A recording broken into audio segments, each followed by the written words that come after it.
Tous les matins, je me lève et j'ai 1000 francs que je brûle juste pour aujourd'hui la TVA. Alors moi, je suis complètement investi dans l'immobilier, ouais, bien sûr. Lui, Par il est contre, all-in. T'es all-in, là, j'ai pas un bal, moi, dans la crypto. En soi, même les Suisses, ils auraient pas forcément besoin d'acheter du Bitcoin alors que les Français, oui. Je suis pas anarchiste, mais il y a des trucs qui m'énervent. J'aimerais bien qu'on ait plus de liberté. Genre, Les impôts. Il y a le monde entier qui voudrait investir en Suisse, c'est ultra stable. petit conseil, hold bien tes IMO. Ouais. Tu te verrais pas un jour avoir une partie de la trésorerie de ton entreprise en crypto? Non, moi non. Salut à tous, on se retrouve aujourd'hui pour le 13e podcast avec Crypto Pro et on a un invité de qualité, Édouard Clerc. Très content de t'avoir, il m'avait invité dans son 2e podcast, si je dis pas de bêtises, à l'époque.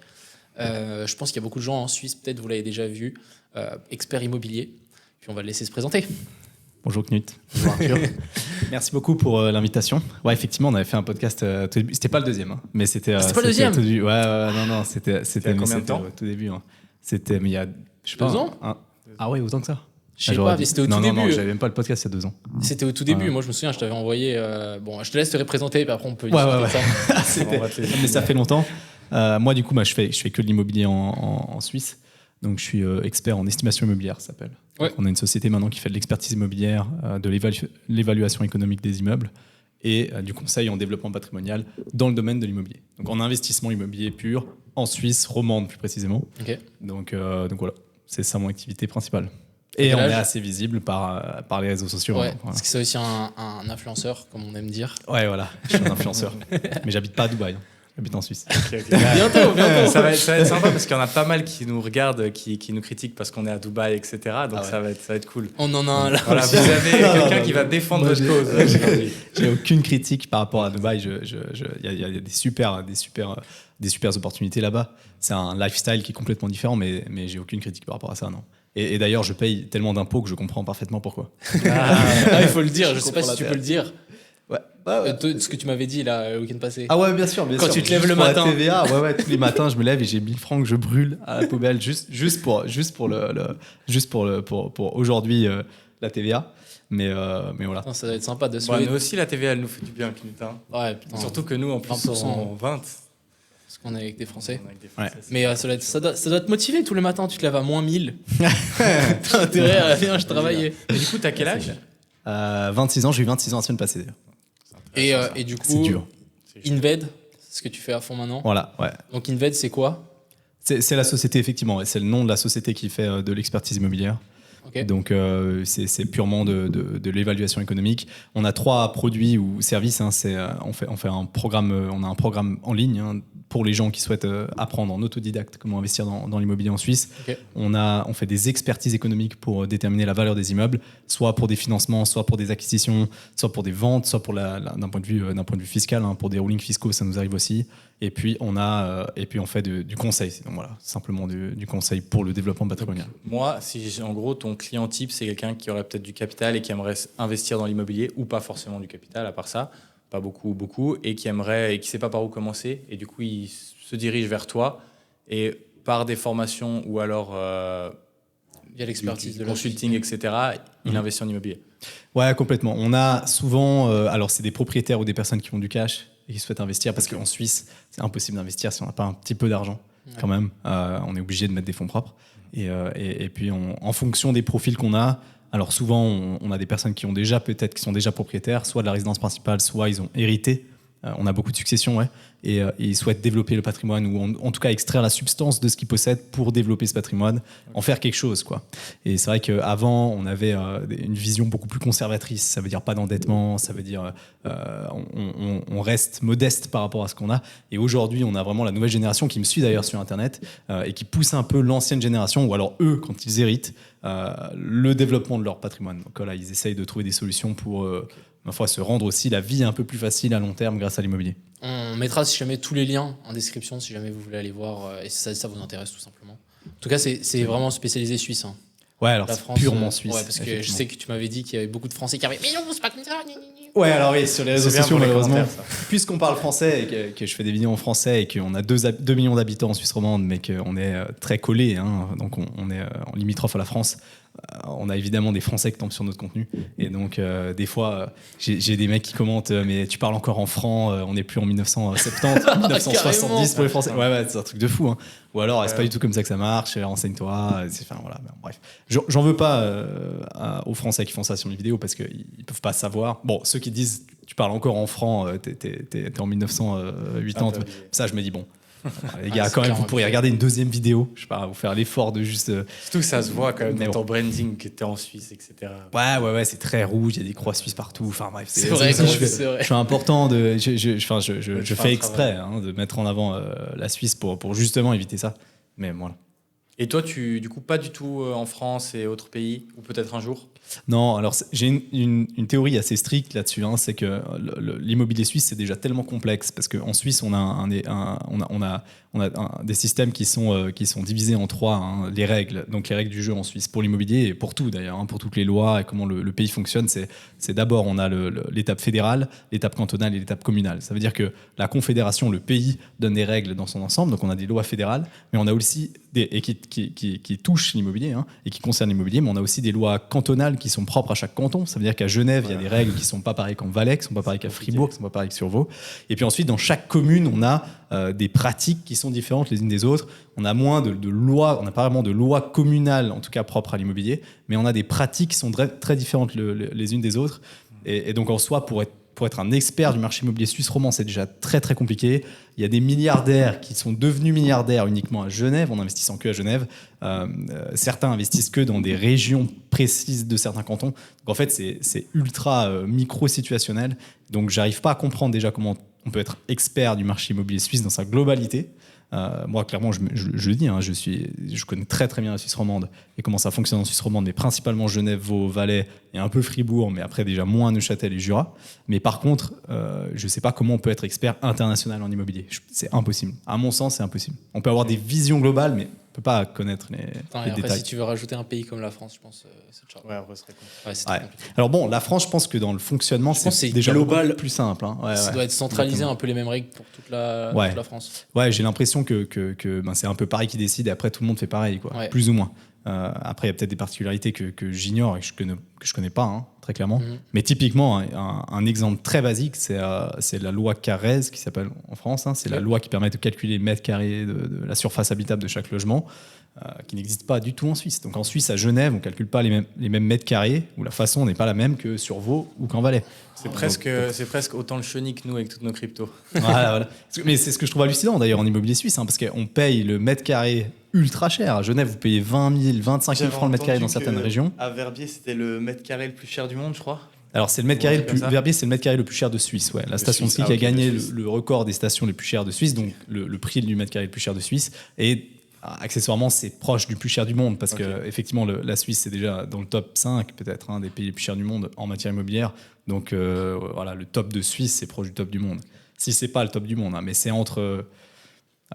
aujourd'hui, disons, le moins cher, c'est 20 000 francs le mètre carré, vraiment le moins cher, et le plus cher, ça monte jusqu'à 40, 45. J'ai fait un podcast avec une personnalité qui est dans l'immobilier de Verbier en vente depuis 1960, et lui, il a vu l'évolution de 1000 francs le mètre carré jusqu'à aujourd'hui, la plus grosse vente 60 à 50 000 francs. Ouais. Ah ouais, bah ouais. 50 000 francs le mètre carré. C'est fou quand même. Comme quoi, il n'y a pas que dans les shitcoins où on peut devenir riche, les gars.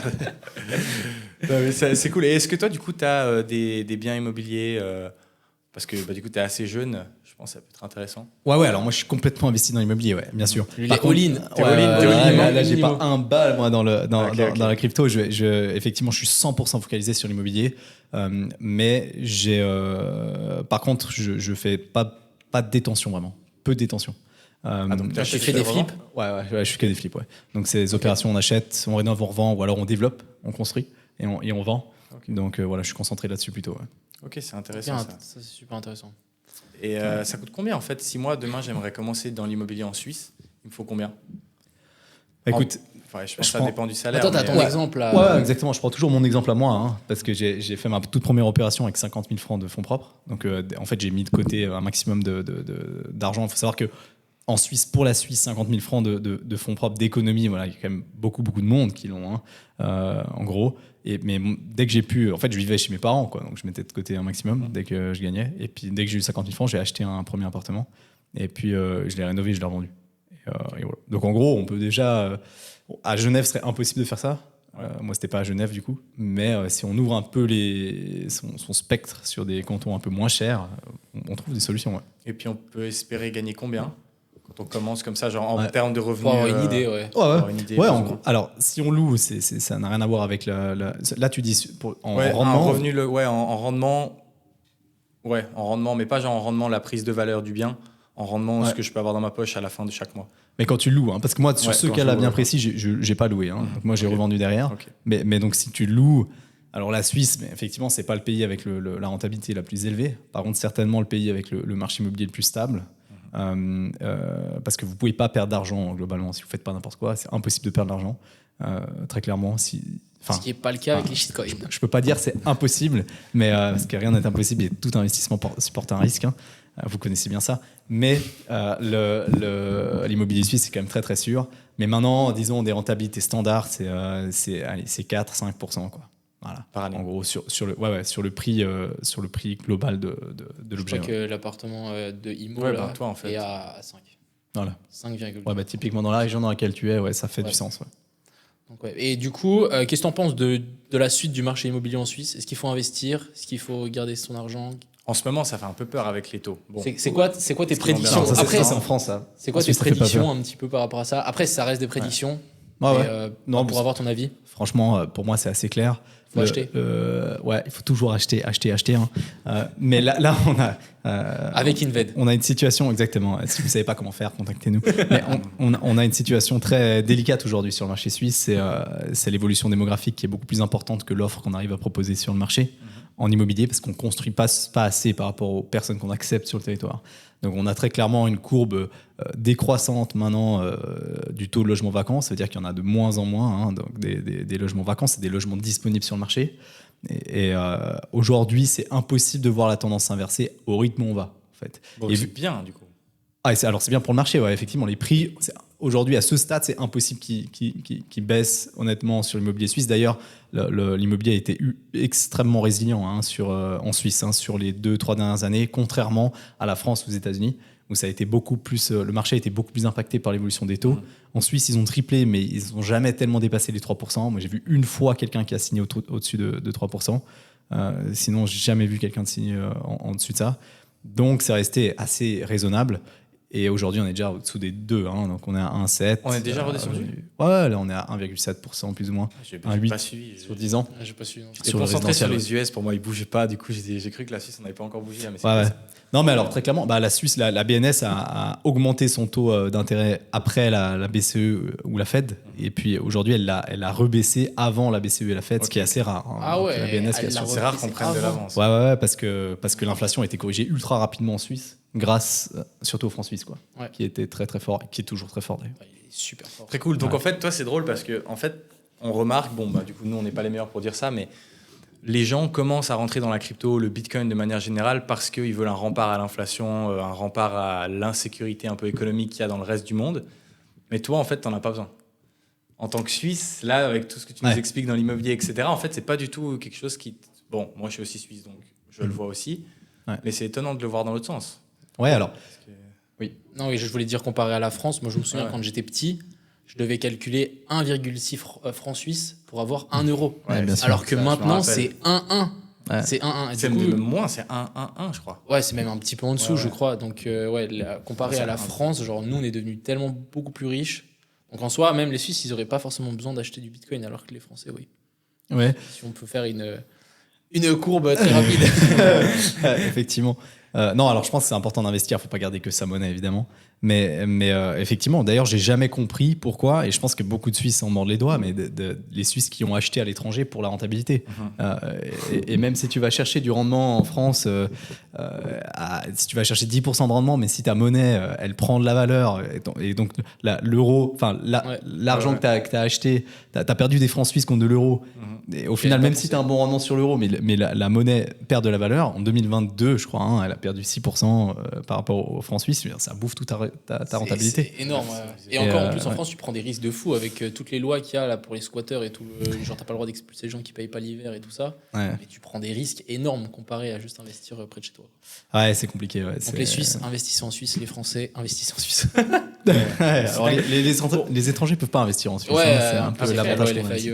Après, il y a quand même des endroits où ça devient quand même intéressant. Je ne sais pas ce que tu penses du marché immobilier de Dubaï. Nous, on a pu discuter avec plusieurs personnes et on a quand même vu qu'il y avait des opportunités de fou. Après, je pense que en étant dans l'immobilier, ce qu'on recherche la plupart du temps, c'est surtout la pérennité sur le long terme. Et à Dubaï, nous, on est peut-être plus attirés parce que nous, c'est le contraire. On ne cherche pas la pérennité. Enfin, on la cherche, mais on est plutôt sur faire des gros coups d'un coup. Et à Dubaï, c'est un peu plus ça qui se passe. Toi, t'en penses quoi un peu du marché immobilier de Dubaï ou ailleurs dans les endroits où il y a ce genre d'opportunités ? Je pense que, alors je connais pas l'immobilier de Dubaï, mais je pense que c'est extrêmement volatile, beaucoup plus que l'immobilier suisse.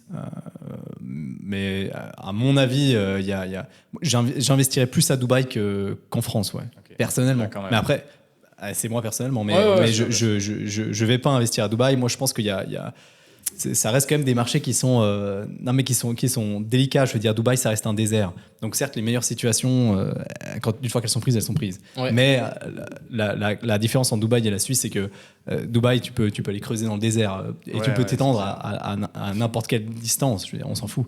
En Suisse, tu peux pas. C'est l'avantage de la Suisse. Je veux dire, t'es un petit pays enfermé. Et puis aujourd'hui, on utilise 7,5% de la surface du territoire en Suisse pour l'habitat et l'infrastructure, y compris donc les écoles, la route, donc toutes les surfaces qu'on utilise pour l'habitat et l'infrastructure, c'est 7,5% du territoire en Suisse. Donc c'est extrêmement faible. Et on ne peut pas faire plus, parce que le reste, c'est des glaciers, le reste, c'est le lac, le reste, c'est la forêt, c'est la montagne, c'est des rochers. Donc il reste les terres agricoles. Donc on peut creuser dans les terres agricoles et puis les rendre constructibles, mais c'est pas du tout l'objectif aujourd'hui de ce qu'on est en train de faire. Et d'ailleurs, on a des nouvelles lois, une loi notamment qui a été révisée récemment, qui s'appelle la LAT. Mais, Et il n'y avait pas aussi une loi là, qui disait ils voulaient pas non plus construire en hauteur, ou ils voulaient plutôt construire en hauteur dans les villes. Ok, c'était ça. C'est la LAT, c'est la loi sur l'aménagement du territoire. Ouais. Ça, en Valais, on est hyper emmerdés, non ? Je crois qu'ils sont un petit peu embêtants par rapport aux constructions de hauteur, en hauteur, parce que à cause du tremblement, des séismes, etc. Le Valais, c'est une zone effectivement sismique assez importante, ouais. Mais non, ça change rien. Je veux dire, on peut quand même faire des constructions en hauteur, mais la réalité, c'est que cette loi, elle empêche. Enfin, elle aimerait faire ça, mais c'est pas ce qui se passe vraiment sur le territoire. C'est très très compliqué aujourd'hui.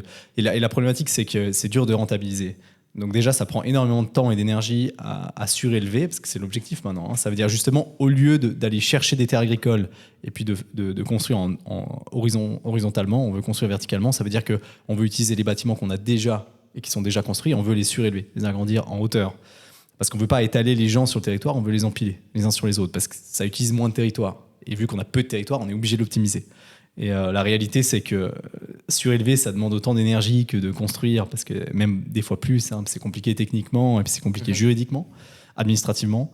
Et in fine, si c'est rentable de surélever, tu rajoutes, je sais pas moi, 4 logements, 5 logements, au lieu d'en faire 30. C'est bizarre, parce qu'à Dubaï, j'ai l'impression que c'est si facile de construire en hauteur, alors qu'en Suisse, on commence à bégayer à partir de 5 étages. C'est rajouté quand même, qui est plus compliqué. Construire en hauteur en soi, c'est pas le plus compliqué, non ? Mais le problème, c'est après tu dois garder une homogénéité aussi dans ton parc immobilier. Et donc si avant tu as autorisé 4 étages, si aujourd'hui tu fais une tour de 30, ben voilà, après ça devient bizarre. Moi je trouverais ça cool. Moi aussi je trouverais ça trop cool. Mon avis complètement subjectif, je trouverais ça cool. Un building de 20 étages en plein milieu de Sion là. Mais il y a des tours qui commencent à sortir à gauche à droite. Il y en a à Malais d'ailleurs, à Prix, juste pas loin d'ici, qui est en train de pousser quoi. C'est quoi, mais 15 étages? Je sais pas. Non, il y a la tour Belvédère ici, à Lausanne. Tour Bel Air. Ouais, Bel Air. Il va trop en soirée. C'est le premier gratte-ciel de Suisse, ça, en 1900, début du XXe siècle, je crois. Ouais. Cool. Effectivement. Donc, parlons un peu de crypto. Est-ce que tu as déjà vu, genre ici maintenant en Suisse, des ventes d'immobilier en crypto? Non, par contre, c'est possible, ouais. Je pense que ça a déjà eu lieu, ouais. Moi, j'ai entendu, qui ont été payés. Ouais, j'ai entendu parler d'une transaction qui voulait se faire en Valais en Bitcoin, mais je ne sais pas si elle a abouti. Ouais. Quand je faisais du courtage, j'avais un propriétaire qui m'avait dit ça. qui m'avait dit j'accepte si quelqu'un veut me payer en crypto. Ouais. Ok, c'est cool. Ouais, c'est Ça- plus s'il y en ça, a un c'est qui pas veut fait. payer en crypto, mais en fait, finalement, après, sur les papiers, ça change rien. Ouais, ça change rien. Est-ce que, C'est un est-ce prix que, de vente, quoi. est-ce que les cryptos passent par un notaire ou pas, quand même? Bah, franchement, alors je sais pas comment ça se. Je Ça sais serait, pas ça comment serait se passe. vraiment. Tu sais, le notaire, il va commencer à Je pense bégayer. que là. oui, Je sais soit pas. maintenant. Maintenant qu'en plus c'est de plus en plus régulé, je pense que. Ah, c'est maintenant, intéressant, tu ouais.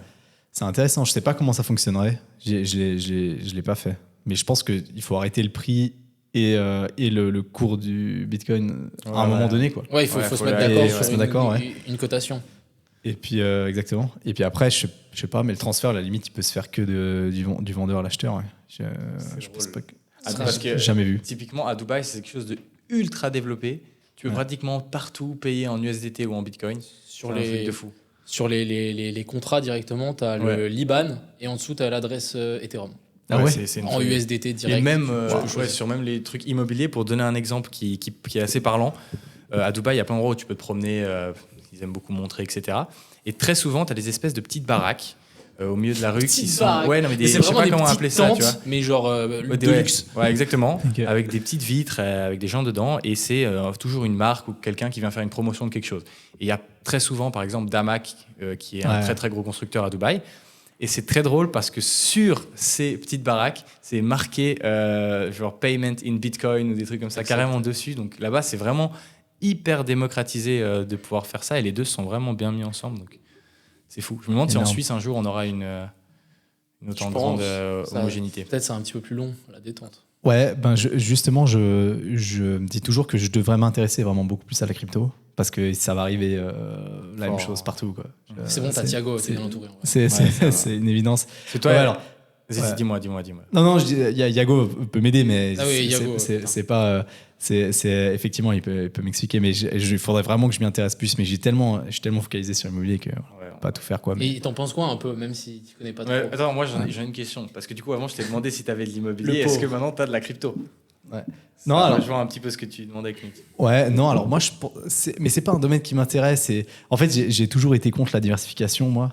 Ah. Après, Comme c'est nous, pas, en vrai, c'est pas mais forcément. on est Vous dans faites le que de la truc. crypto, quoi. Ouais, nous on veut pas se diversifier. Ouais, mais ailleurs. moi, je vais pas mentir que à la fin de ce bull run, ça me ferait plaisir de sortir un petit peu et de sécuriser Ils dans disent l'immobilier. tous ça, les mecs de la crypto, qui Ouais. font tous comme toi. Bah, le truc, Ils c'est tous, que moi, j'ai de la Non, crypto, mais je Non, garde, mais- mais après, je vais investir dans l'immobilier. Bah, la vérité, à un moment donné, il y a un truc, c'est la pierre. Et en fait, genre, c'est rigolo, on aime cette volatilité, mais à un moment donné, c'est fatigant. Ouais. À un moment donné, on va voir tous les jours la totalité de sa net worth qui fait plus 10, moins 20, plus 30. C'est compliqué. Donc, en vrai, ça donne envie. Je dois avouer. Toi, pas? Je suis sûr que oui, évidemment. Mais mec, ça te tient Évidemment, envie. genre. Évidemment que ça donne trop envie.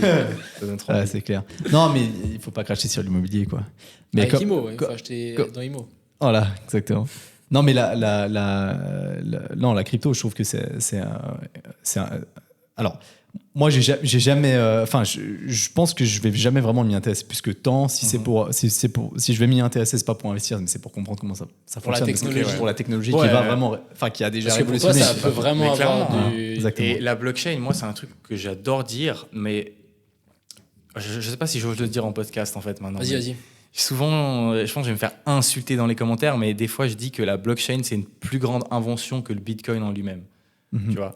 Et parce que pour moi, la technologie, toi, tu penses quoi de ça? Non, je suis d'accord. Ah, t'es d'accord? C'est en vrai, Ouais, non, mais plein de gens sont pas d'accord le avec ça. Bitcoin, Ah, je vais me c'est faire la insulter. blockchain, tu vois. Oui. Genre. Ouais, non. Du coup, oui, il y en a- mais justement, genre la monnaie, pour moi, du Bitcoin, je trouverais qu'elle pourrait beaucoup plus s'éteindre que la blockchain. Pour moi, par contre, ça s'est fait pour rester. Ça, c'est vraiment une invention de malade. Le fait d'avoir une monnaie numérique qui te permet de rester souverain de ton argent, etc., un peu toute l'histoire Ouais. du Bitcoin, Ça va. je la trouve moins intéressante que celle de la blockchain en elle-même. Hmm. Tu peux faire tellement de choses. Je suis sûr que dans tous les procédés, il y en aura. Même toi en immobilier, même Ouais, tout le c'est monde. sûr même. La blockchain, Ouais, bah, c'est ça, tellement la avantageux. question se pose beaucoup. Parce qu'en vrai, sur avec notaire, la blockchain, hein. tu peux supprimer le notaire. Voilà, par ouais, exemple. c'est ce qu'on dit beaucoup. Ouais. Je pense que moi, son métier va évoluer. Avant qu'il soit supprimé en Suisse, il va se passer du temps, je pense. Mais C'est tellement protégé, le truc. Ouais, tu vois, c'est l'officier public, l'humain qui certifie la transaction. Et c'est lui qui te met aussi dans le cadastre aussi, non? Alors, lui, c'est Pas celui forcément qui le cadastre. assure la véracité de ce que l'acte de vente mentionne et puis qui confirme la transaction, tu vois. Donc, c'est lui qui est responsable de cette partie-là qui est ultra importante en immobilier en soi.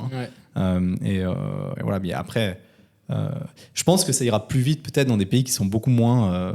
Alors je sais pas, hein, peut-être Moins je dis développés. n'importe quoi, mais qui sont moins développés et qui peut-être vont skipper un peu ces étapes qui aujourd'hui sont ultra cristallisées dans le domaine de l'immobilier suisse et qui sont des industries avec des lobbies vraiment très très importants aussi, notamment. Mais voilà, avec un registre foncier qui est là depuis très longtemps, où vraiment tout est connu de tout le monde, quoi, de l'État. Voilà, il sait ce qui s'est passé sur des générations en arrière, quoi. Ce qui n'est pas le cas ce qui est pas le cas de tous les pays, quoi. Mais avec la J'imagine. blockchain, ça serait intéressant parce que ça veut dire que tu pourrais remonter aussi tout. Il y aurait tout. Moi, tous les jours, j'ai une idée où je pourrais mettre la blockchain. Genre, j'adore faire des idées pour l'État parce que moi, il faut savoir que j'ai un petit problème avec l'État de manière générale. C'est-à-dire que je pense que je suis un petit peu trop... je suis pas anarchiste, mais il y a des trucs qui m'énervent où j'aimerais bien qu'on ait plus de liberté. Genre Les impôts. Comme ça sort tout de suite. Non, mais même de manière générale, je trouve juste que l'État devrait avoir moins d'influence dans la vie de tout un chacun. Et typiquement, la blockchain, je trouvais que ça pourrait faire tellement d'améliorations. Rien que je pourrais avoir une idée comme ça, le vote, typiquement, ou alors les impôts, que tu puisses savoir. Et moi, je trouvais ça fou qu'on puisse savoir où l'argent qu'on paye en impôts va. Je pense que moi, typiquement, j'aurais du plaisir à payer des impôts si je savais où ça allait. En tout cas, un peu T'aurais plus. plaisir à aller sur Etherscan là. Tu regardes et tu sais à quoi ça sert. Je trouve qu'il y a tellement d'utilisation de la blockchain qui serait incroyable. Après, c'est mon avis. Ça me va bien parce que du coup, je suis dans la crypto. un peu anarchiste, donc ça va bien. Du coup, le plan, c'est. En fait, la crypto, ça peut clairement nous donner un levier pour avoir le capital après pour sécuriser et se construire un patrimoine immobilier. C'est ça le plan. Parce que c'est pas safe, la crypto. Si, c'est safe. Tu veux essayer de nous faire tailler notre domaine, c'est ça? Je sais pas, il me dit, objectif. t'as dit la même chose avant, c'est la pierre et on doit sécuriser, tu vois. Non, mais en vrai, c'est pas safe. Pour eux, non. Genre, si tu crois dans la vision du Bitcoin, oui. Mais sinon, c'est pas safe, la crypto. Faut dire la vérité au bout Je d'un pense moment. qu'il faut C'est séparer. pas un investissement dans lequel tu peux être sûr de gagner, quoi. Il faut séparer le Bitcoin et les autres monnaies. Parce que le Bitcoin, c'est quand même la première monnaie, c'est à part. Il y en a 21 millions, il n'y en aura jamais un de plus, machin. Donc là, je pense que ça défie clairement l'immobilier. Mais sinon, pour le reste, et acheter toutes les autres petites crypto-monnaies, etc., qui peuvent s'éteindre demain. Si tu regardes en rendement, je pense que... Sur le Bitcoin, depuis le début... à part depuis 4 mois, je pense que toute personne qui a acheté du Bitcoin est en bénéfice. Ouais. Et puis du coup, même peut-être potentiellement fait plus de bénéfices que s'il avait acheté de l'immobilier. Sûr. Donc en soi, si tu regardes...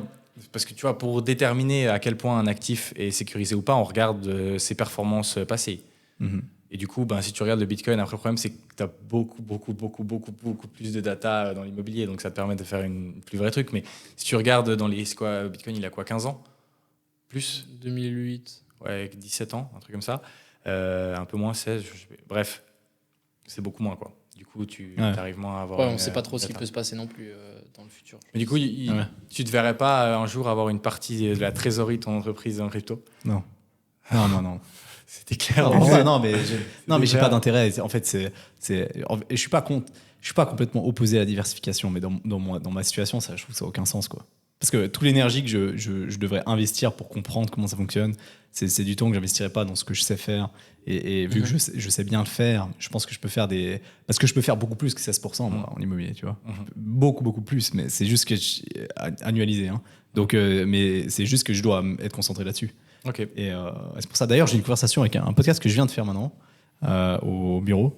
Et j'ai une personne, je lui demandais qu'est-ce que tu en penses des comparaisons qu'on fait entre acheter sa résidence principale et la louer. Parce que c'est un gros sujet en immobilier. On parle toujours de ça. C'est toujours le mieux de... Attends, tu me diras si j'ai tort. Ouais. Mais si, par exemple, je veux m'acheter mon premier bien, c'est toujours bien d'acheter et de le faire louer. Et moi, j'habite dans un autre appart que je loue et qui est finalement payé par un autre appart. Ouais, c'est le loyer. Ouais. En fait, c'est discutable. À cette comparaison pure, je dirais qu'en Suisse, encore, je me poserai la question. Mais la question, c'est... mais on fait toujours la comparaison quand on achète sa résidence principale ou on la loue, de combien tu payes quand tu es propriétaire, c'est-à-dire les intérêts et puis l'entretien, versus combien tu payes quand tu es locataire, donc le loyer.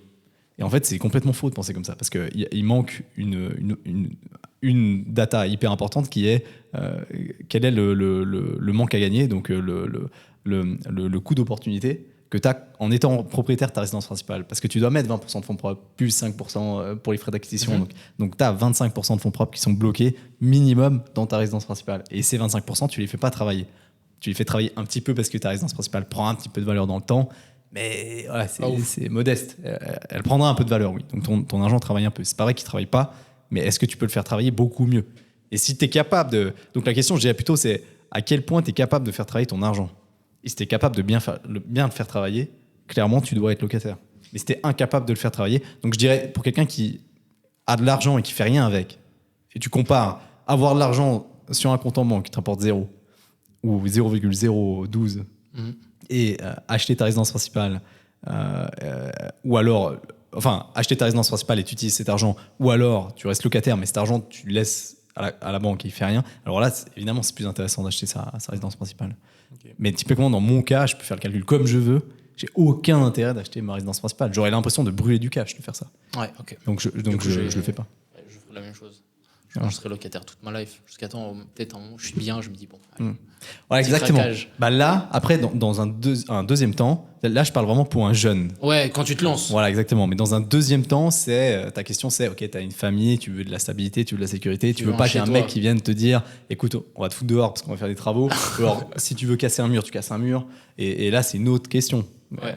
Effectivement. Bien sûr, il y a d'autres avantages quand même à être chez soi. Là, c'est plus rationnel, économique, pur, orienté finance, quoi.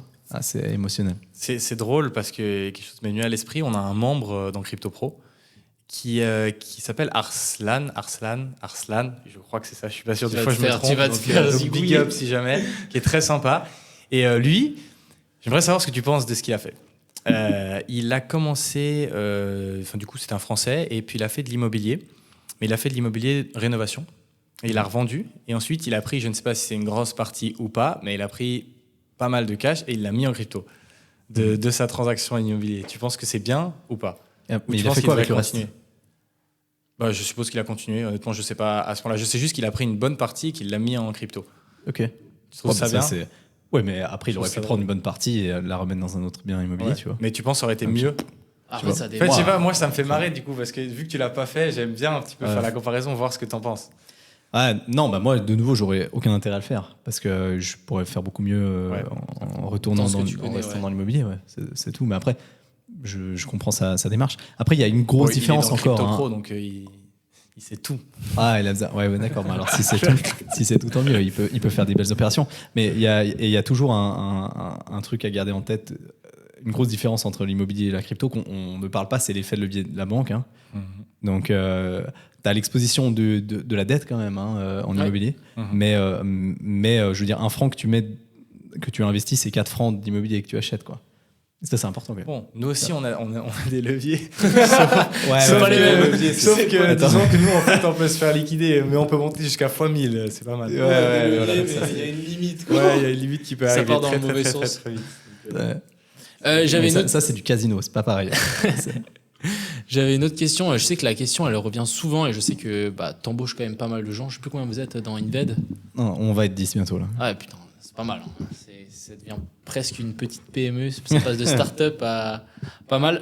Je voulais savoir, t'as beaucoup de frontaliers aussi qui essayent de venir? Non, pas trop parce qu'on n'est pas proche des frontières, nous. On n'est pas proche des frontières. Ah, ok. Du tout, ouais. Bon, du coup, ma question, elle tombe à l'eau. Ah ouais. Je voulais te demander qu'est-ce que tu dirais à quelqu'un qui veut venir de la France pour travailler en Suisse? Vu que t'aurais eu le cas, mais bon, si t'as pas le cas. Ouais, j'ai beaucoup cette question sur les réseaux sociaux. Moi aussi, je l'ai beaucoup. Surtout des Français qui souhaitent investir en Suisse et qui peuvent pas, en immobilier. Ils peuvent pas du tout? Non, ils peuvent pas, ouais. C'est la loi LFIE. Mais il n'y a pas des endroits où ils pouvaient... Ouais, moi je connais très bien. Pourquoi? Moi j'ai pris un petit coup de frayeur quand j'ai investi le premier bien en Valais. Là, parce que vu que j'ai investi avec une société, de toute façon tu as un truc LFIE qui arrive et que tu dois montrer que le gars qui possède la société est bien suisse. Ok. Et c'est partout comme ça? Ouais, partout en Suisse. Depuis combien de temps? Depuis 1983. Et c'est une loi qui était introduite en 1983. Mais c'est pas partout. C'est partout en Suisse. Ouais. C'est une loi fédérale. À Verbier, il y a je sais pas combien d'anglais, de Russes, etc. C'est une loi fédérale. Cette loi fédérale autorise 1500 ventes par année. C'est des unités de contingent, on les appelle comme ça, à des étrangers dans des régions spécifiques. Okay. Ces régions spécifiques, c'est des régions qu'on appelle touristiques. Et puis, elles sont bien délimitées sur les cartes. C'est très précis. Et puis là, des étrangers ont le droit d'acheter. Ok. Donc, mais ils sont limités à 200 mètres carrés de surface nette de plancher habitable et puis 1000 mètres carrés de terrain. Ça, je sais pas si c'est respecté à Verbier. Voilà, on peut faire des exceptions un petit peu, monter jusqu'à 250 mètres carrés maximum si on justifie le fait qu'on ait vraiment besoin de surface supplémentaire parce qu'on a une grosse famille, etc. Puis on compte dépenser. À Verbier, voilà. Après, il y a eu quelques abus. Alors, c'est pour ça qu'il y a eu quelques abus, effectivement. Et c'est pour ça qu'on a maintenant, on se fait vraiment chier. Hein. C'est pour ça que tu t'es fait chier, Il y d'ailleurs. avait la loi Weber et tout. Alors, non, c'est hors Lex Weber, ça. Ah. Ça, c'est encore autre chose. Mais la LFAE, non, c'est la vente aux étrangers. On s'emmerde beaucoup en Valais. C'est très, très délicat. Le service juridique est super strict avec ça. Beaucoup plus que sur Genève et Vaud. Hein, d'ailleurs, j'ai expérimenté moi-même le cas. Hein. En Valais, on te demande des détails, mais assez époustouflants sur l'origine des fonds. Alors qu'à Genève et sur Vaud, beaucoup moins. Mais parce qu'il y a eu beaucoup moins d'abus. J'ai pris une frayeur quand j'ai reçu la lettre. Moi, j'ai reçu la lettre et en plus, il te l'envoie vraiment pile au moment où c'est pas cool. C'est pas cool. Parce que c'était au moment où j'avais signé parce que j'allais acheter. Bien sûr. Mais du coup, je devais payer. Et j'ai reçu la lettre, boum, les fonds sont bloqués. Merci de montrer la provenance des fonds, plus que vous êtes bien suisse.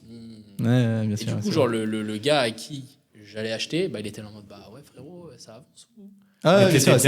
Du coup, t'étais bien suisse, donc c'est bon. Ouais, bah moi c'est passé. J'ai demandé à un fiduciaire de juste regarder avec moi pour comment faire, etc. Pour que quand je le fasse, ça soit direct, nickel. Et puis après c'est passé. Mais bon. Mais tu dois donner beaucoup d'infos. Hein. C'est une société qui est nouvellement créée. Tu dois donner le bilan de la société, mais si tu viens de faire ta société, elle n'a pas de passif, donc elle a pas d'ancienneté, donc elle n'a pas de bilan. Du coup, tu dois donner ta déclaration à toi, fiscale privée, pour justifier que tu avais bien ces 100 000 francs, 150 000 francs, 200 000 francs de fonds propres pour pouvoir acheter. Et si tu les as pas, tu dois dire d'où ils viennent, tu vois. Parce que ça doit pas être un prêt d'un étranger qui te prête à toi pour acheter. Bien sûr. Donc c'est extrêmement délicat.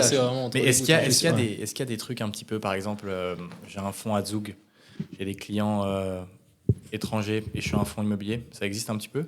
Non, tu peux pas. Personne n'a même la société. Très délicat. Tu peux faire une société avec un étranger, mais il faut pas que ça soit plus de 30%. C'est ça. Non, même ça marche pas.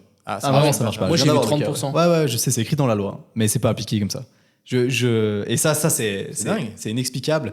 Mais je viens d'avoir le cas, une personne qui avait 4 actions dans une société qui n'a pas pu acheter parce que est permissé. Hein. Donc il habite en Suisse, c'est un Français ressortissant Union européenne, mais il n'a pas pu acheter. Même parce avec le permissé. Non, mais parce que il investit avec sa société. Mais sa société détient 4 actions d'une autre société. Okay, donc c'est en cascade comme ça. Hein. Tu as le bien immobilier détenu par la société. Lui a 4 actions de la société ici. Et puis cette société-là, qui est suisse, en Suisse, est détenue par une société qui est au Luxembourg.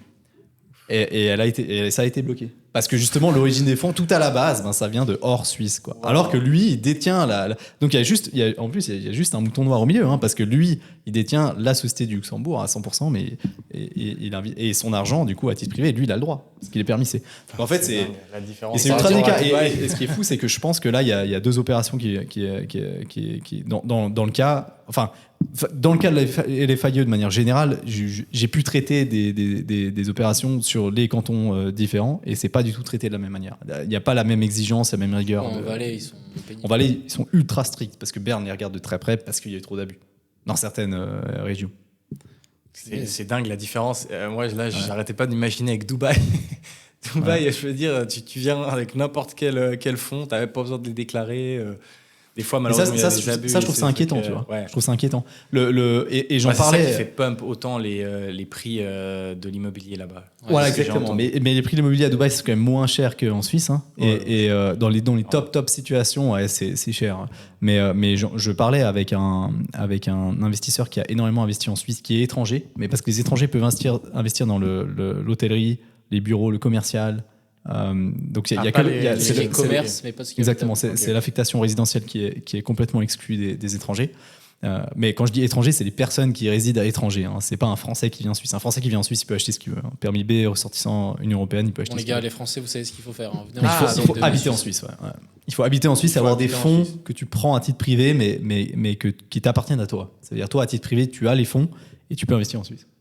Du coup, si je gagne mon argent à Dubaï et que j'investis en Suisse. Toi, tu peux. Toi, t'as la nationalité. Ou même pas te poser de questions. Tu pourras pas investir avec une société à Dubaï, non. Mais toi, tu auras le problème typiquement si tu as une société à Dubaï qui détient une société en Suisse et tu veux investir en Suisse. Bah là, tu auras le problème. Tu auras le problème de l'origine des fonds. Ouais, okay. C'est la même chose que même si toi, tu détiens la société à Dubaï. C'est un peu le problématique. Vraiment, il faut séparer les personnes morales qui investissent en Suisse avec des fonds qui investissent en Suisse, et puis séparer les personnes morales qui sont à l'étranger. Ok.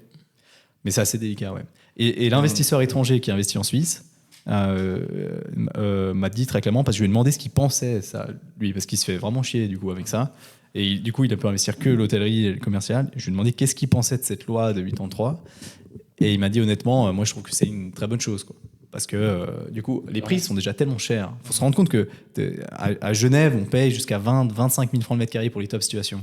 À Verbier, on est déjà à plus de 30, 35, 40 000 francs le mètre carré. Dans les régions les plus prisées, je sais pas, à Lausanne, on est vite à 15 000 francs le mètre carré. Et je me dis, si les étrangers pouvaient acheter en Suisse n'importe comment, là, ce serait une catastrophe. Parce qu'il y a le monde entier qui veut un pied-à-terre en Suisse, sans y habiter. Il y a le monde entier qui voudrait investir en Suisse. C'est ultra stable. Et si vous parlez avec des investisseurs étrangers, plus tu as d'argent, à un moment donné, et plus tu recherches de la stabilité. Et donc, c'est pour ça que la Suisse attire aussi des capitaux étrangers assez importants. Parce que c'est des mecs qui ont 50, 100, 150 millions. Et je viens de faire un épisode avec une personne qui fait que du courtage, donc de la vente immobilière dans des biens de luxe. Il me dit il y a beaucoup d'investisseurs étrangers qui viennent en Suisse s'établir. En Suisse, c'est possible de s'établir au forfait. Ça veut dire que tu peux avoir un forfait fiscal. Chaque année, tu payes un forfait pour tes impôts, peu importe combien tu gagnes. C'est un forfait basé sur la dépense, c'est-à-dire combien est-ce que tu dépenses par année. Et puis, on va prendre un pourcentage de cette dépense, puis on va dire, OK, bon, par exemple 50%, si tu dépenses 1 million par année, on va dire tu payes 500 000 francs d'impôts par année de forfait fiscal en Suisse. Mais tout ce que tu gagnes, on s'en fout de combien tu gagnes. En fait. C'est basé là-dessus. Ça marche pas quand t'es suisse, on est d'accord. Voilà, les Suisses n'ont pas le droit de faire ça. Ouais, c'est uniquement pour les étrangers qui viennent en Suisse. Ouais. Ce serait pas mal. Non, mais c'est que pour les étrangers qui viennent en Suisse. Et puis, voilà, il a beaucoup d'investisseurs étrangers qui viennent en Suisse uniquement parce que le pays est très stable. La monnaie est très stable et la politique est extrêmement stable. Et la politique, c'est hyper important dans le domaine de l'immobilier. Et ça, on a beaucoup de chance en Suisse parce qu'on a un système politique aujourd'hui qui est imbattable sur Terre. Voilà, on le voit en France. Là, ça commence à partir en Suisse. Aujourd'hui, ouais, exactement. Aujourd'hui, notre système en Suisse permet on n'a aucun parti qui peut prendre le dessus sur aucun autre. Donc, on est obligé d'avoir des consensus entre les partis. Donc, ça veut dire le peuple est souverain, le peuple décide, le peuple vote souvent, mais le gouvernement fédéral doit prendre des décisions qui sont, ou l'Assemblée nationale doit prendre des décisions qui sont OK pour tout le monde à la fin de la journée. Je pense que ça nous fait du bien un petit peu, parce que souvent, on oublie à quel point la Suisse est bien, quand même. Ouais. Là, tu te rassures. Non, mais c'est vrai quand même. J'ai tendance sur ce podcast à dire justement par rapport aux impôts et tout ça que Dubaï c'est trop bien, etc. Mais on oublie quand même genre toutes les choses incroyables en plus de l'air très qualitatif qui sont bien. Ça c'est une autre question, ouais, effectivement. Donc voilà. Non, je pense que du coup on a un pays qui avance tout le temps, qui avance très très lentement, parce qu'on a beaucoup d'inertie, puisque le système, puisqu'on doit trouver des accords, ça prend du temps. Donc on va super lentement, mais par contre on fait jamais de marche arrière. Prudent. Voilà.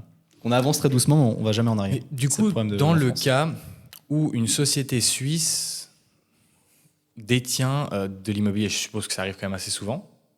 Mm-hmm. Après, ce serait plutôt de l'immobilier pas résidentiel.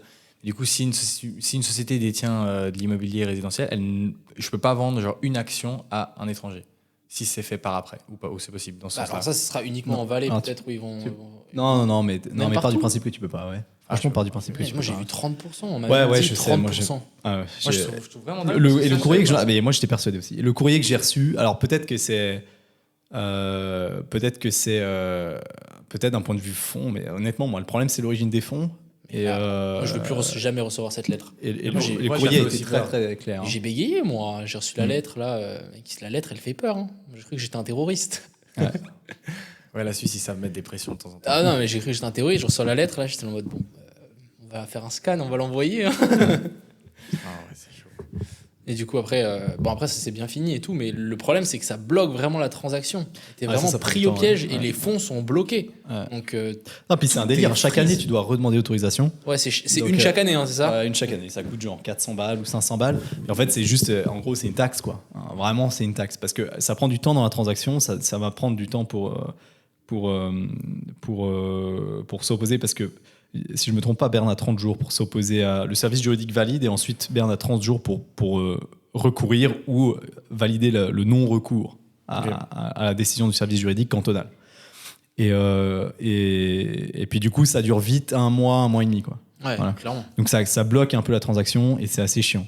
Mais surtout, ça coûte 400-500 balles et chaque année, tu dois refaire. Donc ça veut dire que si tu achètes le 15 février et puis tu achètes le 15 avril, tu as l'autorisation le 15 février. Le 15 avril, on va juste te dire est-ce que tu confirmes qu'il n'y a rien qui a changé dans la société, chez les actionnaires et dans les fonds. Et là, tu dis OK. Donc autant Je acheter confirme. max Là, de c'est biens en une année et Exact. après tu te dis vas-y, je fais plus rien. Ah oui, mais bon, après, voilà, tu peux pas. Il faut pouvoir les acheter aussi. Tiens, au bout d'un moment, Ouais, chaque c'est année, tu clair. dois redemander, quoi. C'est clair, des fois tu as une occasion qui passe par là, tu es en mode bon vas-y, hop, je la prends. Non, bah après, ça, franchement, je dis que c'est une taxe parce que vraiment, si ta société et l'actionnariat ne changent pas, c'est vraiment juste, on te reprend 500 balles pour rien. Ça, quoi. c'est quand même dur, je dois dire. Et ça, c'est du côté du coup une chance qu'on a à Dubaï, c'est qu'il y a énormément quand même d'administratifs en Suisse. Le nombre de petites lois, bon, c'est pire en France encore, mais le nombre de choses qu'il faut remplir, déclarer, expliquer, etc. Ouais, c'est long. Ouais, c'est ce qui est compliqué. Plus le temps passe, plus c'est compliqué. Et puis on rajoute des lois tout le temps. Quoi. Donc, bon, après, du coup, ça professionnalise un peu le métier. Hein. Genre, vraiment, aujourd'hui, même investir dans l'immobilier n'importe comment. Et comme je disais avant, vous avez des lois cantonales. Hein. Donc, il y a des lois sur Vaud que vous n'avez pas en Valais. Il y a des lois à Genève que vous n'avez pas sur Vaud. Et vous devez le maîtriser. Quoi. Donc, c'est compliqué. Ouais, mais c'est pour ça que c'est un métier. Et c'est pour ça que l'immobilier se spécialise. Mais ça, c'est dans toutes les industries. Hein. Maintenant, il y a des experts pour tout. Et plus le temps passe, plus tu deviens expert d'une branche très précise. Quoi. Les généralistes, ça existe de moins en moins. Alors que l'entrepreneuriat, c'est connaître un petit peu de choses sur plein de sujets. Ouais. Comme ça, tu peux toucher un petit peu à tout. Ouais. C'est une drôle de définition. Non, mais là, Ah, c'est vrai. Et d'ailleurs, Ouais. j'ai vu hier un expert fiscal diplômé à Genève. Il est expert fiscal à Genève. Ils sont 50. Ils font que ça et que à Genève. Et c'est leur job. tellement niché. Du coup, ils connaissent Genève par cœur. Ils font beaucoup d'immobilier d'ailleurs. Donc, c'est presque des experts fiscaux en immobilier à Genève. Donc, les mecs, ils sont 50, quoi. Donc, c'est un business qui tourne du tonnerre, ça cartonne. C'est des gars, en fait, chaque fois que tu les vois, c'est des mecs qui coûtent 500 balles ou 1000 balles de l'heure. Mais chaque fois que tu les vois, ils te font économiser 50 000 balles. Et du coup, évidemment que ça vaut la peine de les voir. C'est pour ça qu'ils sont ultra demandés, ultra prisés. Et c'est presque impossible de les contacter, quoi, ces mecs. Mais c'est pour dire que c'est très niché. Quoi.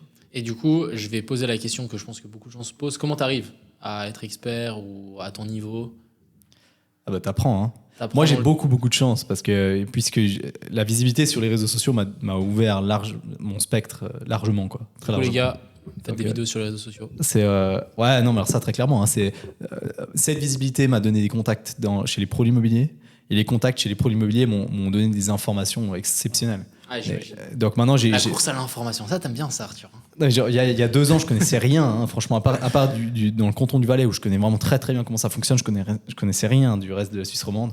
Et puis maintenant, j'ai pu apprendre énormément de choses sur le reste de la Suisse romande où on a pu investir maintenant à Genève et sur Vaud. J'ai pu voir aussi par la pratique de comment ça se passe.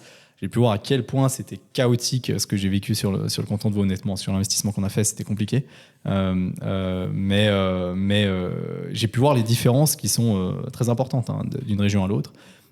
Et puis, j'ai pu apprendre beaucoup d'informations sur les cantons en général. Donc, Il n'y a pas des gens qui ont essayé de te mettre des bâtons dans les roues en me disant c'est qui ce petit jeune des réseaux là qui arrive, qui va nous voler nos... C'est vrai que ça. Ouais, franchement, Ouais. je pense que il y en a Surtout qui- en immobilier. En Ouais, immobilier, c'est un métier de vieux. ouais, l'immobilier, ouais, c'est l'idée par l'ancienne génération, hein, Mhm. en Suisse très clairement, surtout qu'en Suisse il faut des fonds. Donc ceux qui ont des fonds, ceux qui ont investi au départ, et du coup plus ils ont de fonds et plus ils sont importants dans l'industrie. Et donc c'est les vieux qui sont clairement les leaders de ce domaine-là. Après il faut vivre avec son temps, quoi. Donc moi j'ai vécu toi, avec mon t'arrives, tu temps. mets des petits coups de pied au cul là. Ouais, voilà, exactement. Et après, il y a encore des gens qui cool, me demandent c'est pourquoi cool, je fais c'est ça. Et oui, très certainement qu'il y a des gens qui me détestent ou qui n'ont pas aimé. Mais après, la seule certitude que je voulais avoir, moi, c'est ce que je dis, c'est vrai. Sur le domaine de l'immobilier, je voulais être sûr d'avoir de l'expertise suffisante pour pouvoir faire des vidéos. Parce que vu que c'est un domaine géré par l'ancienne génération, moi, j'arrive à 22, 23 ans pour faire des vidéos sur les réseaux sociaux en parlant de l'immobilier. Je passais vraiment pour un crétin. Ouais, mais Donc, je me suis t'es dit- le premier, non? En tout cas en Suisse. Ouais, à faire ce qu'on fait. Ouais. En tout cas, au volume, on fait clairement. On est toujours les seuls. Au volume, on produit, on est les seuls. Mais mon idée, c'était je veux cristalliser mes connaissances par le brevet fédéral avant de faire des vidéos. parce que voilà, ça me donnera au moins un petit peu de crédibilité. Papier pour te cacher derrière. Exactement. Ça, Quand je vais me faire taper dessus. on partage pas ça. Enfin, on partage pas dans le sens où nous, on a arrêté trop tôt.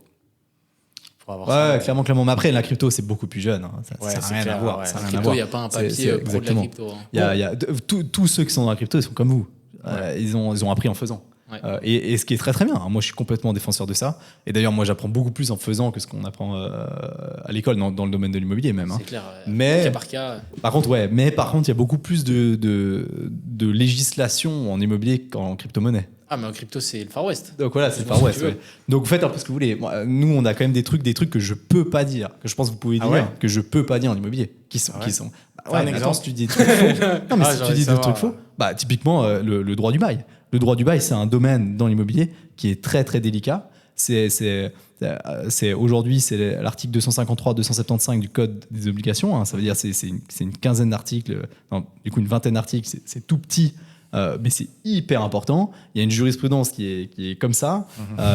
Et puis il y a l'OBLF, qui est l'ordonnance qui complète la loi. Mais donc c'est microscopique. Mais tu vois, à Genève, ça fonctionne pas la même chose qu'en Valais. À Genève, tu as une loi qui s'appelle la LDTR qui vient compléter encore l'OBLF, du coup, qui complète déjà le CO. C'est pas un chenille pas possible de temps en temps dans tes vidéos? Parce que du coup, si tu dois. Parce que vu que tu partages. Ouais, j'en parle À la pas énormément. Romandie. Ouais, j'en parle pas Tu énormément. fais attention à Ouais. de pas trop aller sur ce sujet-là. Surtout, j'ai pas une immense pratique sur Genève de ces détails-là, mais il y a des avocats qui sont spécialisés en droit du bail, qui sont spécialisés sur le canton de Vaud. Et des mecs qui font que ça. Et je me dis, franchement, c'est délicat. Moi, je peux pas trop m'aventurer là-dedans parce que j'ai pas une expérience C'est obligé d'être super maximale. général. Mais ouais, je reste quand même général. Mais en plus, ça intéresse personne.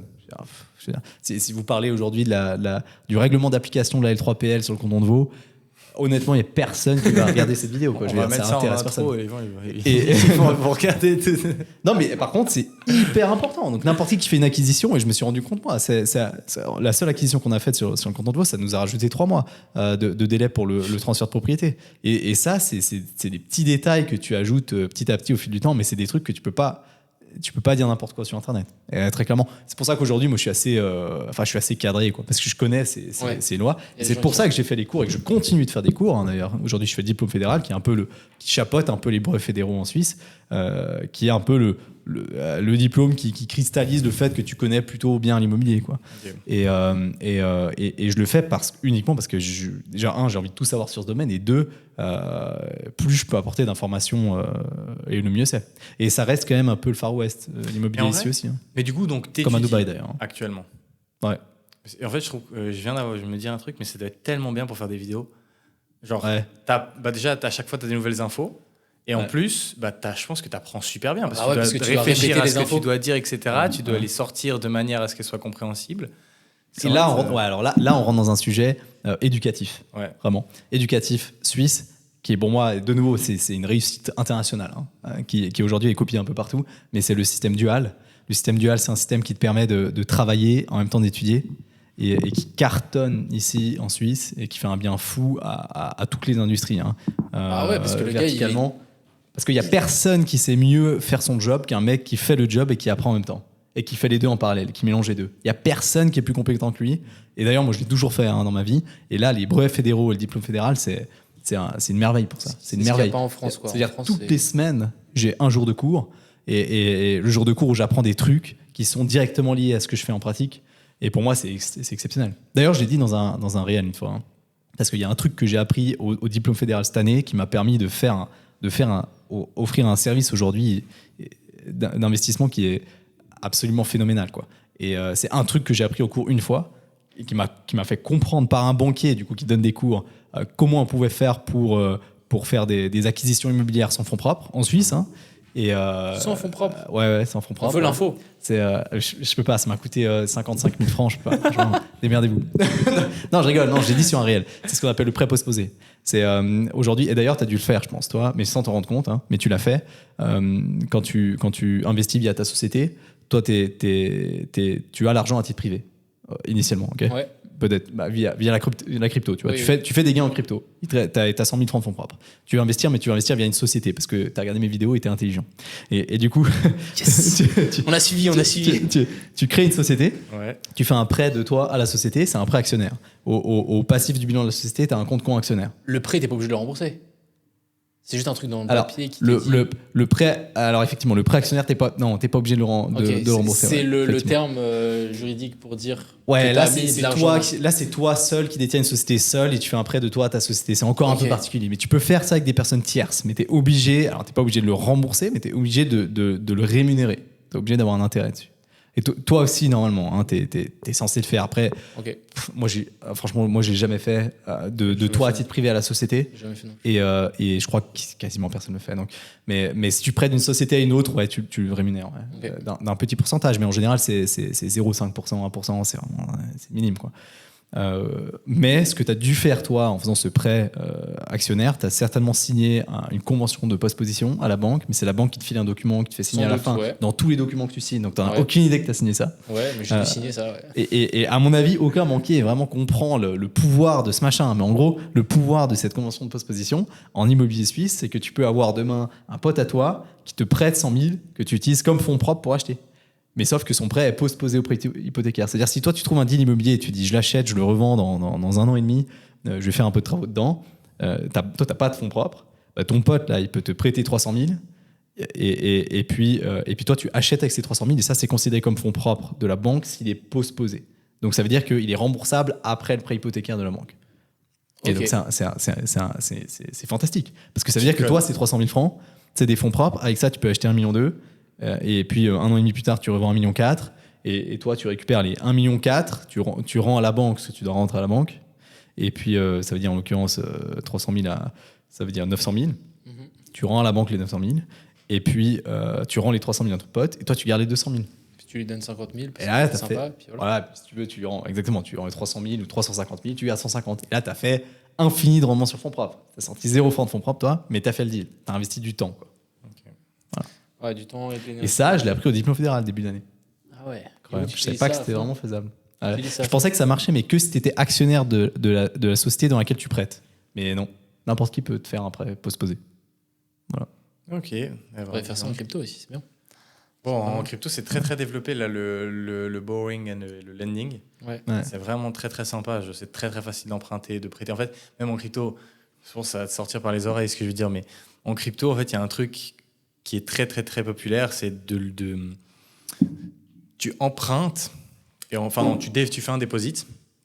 Ils vont te donner un pourcentage et ils vont te donner en gros des tokens qui seront équivalents à tes tokens. Donc en fait, tu vas emprunter plus ou moins la même chose et si tu faut que tu les rembourses pour retrouver ce que tu as mis de base.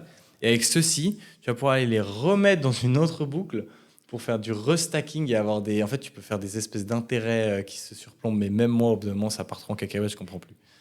Donc, Ok. mais c'est assez intéressant. Il y a Pas mal de choses comme ça. Ouais. Bon, on C'est arrive bien, un petit ça. peu à la Ouais. fin. Excellent. Je crois qu'on arrive un petit peu à la fin. Ok. J'ai tellement chaud. D'accord. Ouais, c'est vrai qu'il fait un petit peu chaud. Oui, c'est une dinguerie. Mais c'était en tout cas Je super intéressant. Moi, je suis content Tant mieux. que tu sois venu nous voir. Et je Ouais. pense que Si vous êtes l'audience content, je suis aussi. content. Et elle a pu apprendre plein de choses. En tout cas, moi, j'ai appris plein de trucs sur l'immobilier. Donc, je suis vraiment content. Merci. Ah, Les l'immobilier Français suisse, doivent- hein, malheureusement. Les Désolé, les Français. Les Français doivent pleurer là. Non, mais on a quand même pas mal de Suisses. Et puis, peut-être qu'il y en aura qui viendront en Suisse habiter. Ouais. Et devenir suisse, Non, parce mais que c'est- sinon ils peuvent pas acheter. Ouais, il faut venir, faire avoir le permis C. Et ensuite, ils peuvent acheter. C'est ça. Ouais, permis B. Hein. Permis B. Permis B pour les personnes qui arrivent. Ouais. Petit Après, je sais pas conseil. comment ça marche. Hold bien tes IMO. Hein. Il y a Ouais. du lourd qui arrive. Ouais. À la fin, un petit truc. C'est bien. Carré. Bon, bah voilà, merci à tous d'avoir regardé la vidéo. N'hésitez pas à vous abonner, à commenter comme d'hab, un petit like, ça nous ferait toujours plaisir. Et puis, on se revoit dans le prochain podcast. Yes. On mettra tous Plaisir les à liens toi. Ouais. en bio pour notre cher ami Edouard. Et voilà. Plaisir. À plus Merci les pour gars. l'invitation. Merci à toi. Ciao.